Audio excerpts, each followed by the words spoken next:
नमस्कार. आपण पाहताय महाराष्ट्र संध्या न्यूज चॅनेल, आवाज महाराष्ट्राचा. भीमशक्ती रिपब्लिकन सेनेची महत्त्वपूर्ण बैठक. महानगरपालिका निवडणुकीत अजितदादा पवारांच्या निर्णयास पाठिंबा, त्याबद्दलची ही बातमी आहे. सोमवार दिनांक 22 डिसेंबर 2025 रोजी अँटॉप हिल मुंबई मध्यवर्ती कार्यालयात भीमशक्ती रिपब्लिकन सेना मुंबई महाराष्ट्र कार्यकारिणी पदाधिकाऱ्यांची महत्त्वाची बैठक राष्ट्रीय अध्यक्ष भीमशक्ती शिवशक्ती प्रणेते अनिल दगडू कांबळे यांच्या अध्यक्षतेखाली संपन्न झाली. होऊ घातलेल्या महाराष्ट्रामधील 2025-26 महानगरपालिका सार्वत्रिक निवडणुकीत राष्ट्रवादी काँग्रेस पार्टीचे राष्ट्रीय अध्यक्ष व राज्याचे उपमुख्यमंत्री आदरणीय अजितदादा पवार युतीसंदर्भात जो निर्णय घेतील त्या निर्णयास भीमशक्ती रिपब्लिकन सेना मोठ्या ताकदीने त्यांच्यासोबत असेल, असा एकमुखी ठराव यावेळी मंजूर करण्यात आला.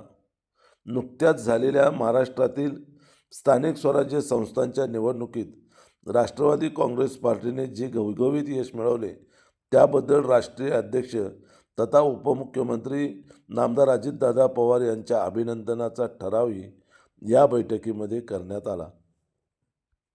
दरम्यान भीमशक्ती रिपब्लिकन सेनेची ही महत्त्वपूर्ण बैठक महापालिका निवडणुकीच्या अनुषंगाने संपन्न झाल्यानंतर महाराष्ट्र राज्याचे उपमुख्यमंत्री माननीय नामदार अजितदादा पवार यांची भीमशक्ती रिपब्लिकन सेनेच्या शिष्टमंडळाने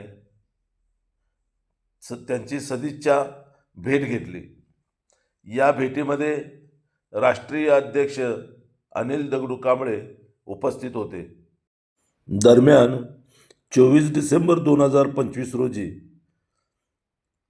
राष्ट्रीय अध्यक्ष अनिल दगडू कांबळे यांनी नामदार अजितदादा पवार यांची मुंबईमधील राष्ट्रवादी काँग्रेस पार्टीच्या प्रदेश कार्यालयात भेट घेऊन त्यांचे अभिनंदन केले.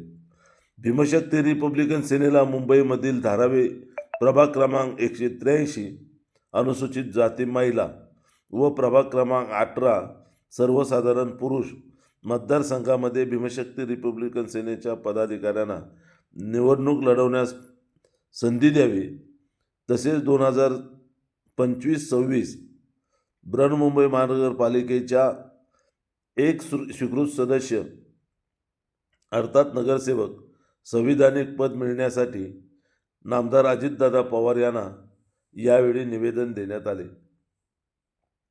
होऊ घातलेल्या 2025-26 महानगरपालिका निवडणुकीत राष्ट्रवादी काँग्रेस पार्टीचे राष्ट्रीय अध्यक्ष व राज्याचे उपमुख्यमंत्री नामदार अजितदादा पवार युतीसंदर्भात जो निर्णय घेतील त्या निर्णयासोबत भीमशक्ती रिपब्लिकन सेना मोठ्या ताकदीने त्यांच्यासोबत असेल, असा आपल्या पक्षाचा एकमुखी ठराव झाला असल्याची माहिती राष्ट्रीय अध्यक्ष अनिल दगडू कांबळे यांनी पक्षाचे राष्ट्रीय अध्यक्ष आणि राज्याचे उपमुख्यमंत्री नामदार अजितदादा पवार यांना यावेळी दिली.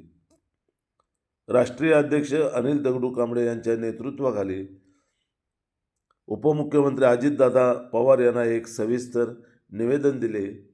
हे निवेदनही अजितदादा पवार यांनी स्वतः वाचून सकारात्मक अशी प्रतिक्रिया राष्ट्रीय अध्यक्ष अनिल दगडू कांबळे यांना दिली आहे. आपण पाहताय महाराष्ट्र संध्या न्यूज चॅनेल, आवाज महाराष्ट्राचा. महाराष्ट्र संध्या न्यूज चॅनेलचे असेच नवनवे व्हिडिओ आपल्या मोबाईलवर पाहण्यासाठी चॅनेल सबस्क्राईब केलं नसेल तर सबस्क्राईब करा, म्हणजे महाराष्ट्र संध्या न्यूज चॅनेलचे नवनवीन व्हिडिओ आपल्या मोबाईलवर येत जातील. पुन्हा एकदा रिपब्लिकन शिवशक्ती भीमशक्तीचे प्रणेते अनिल दगडू कांबळे यांनी राज्याचे उपमुख्यमंत्री आणि राष्ट्रवादी काँग्रेसचे राष्ट्रीय अध्यक्ष यांची भेट घेतली आणि त्यांच्यासमोर हे सर्व प्रश्न प्रभावीपणे मांडले.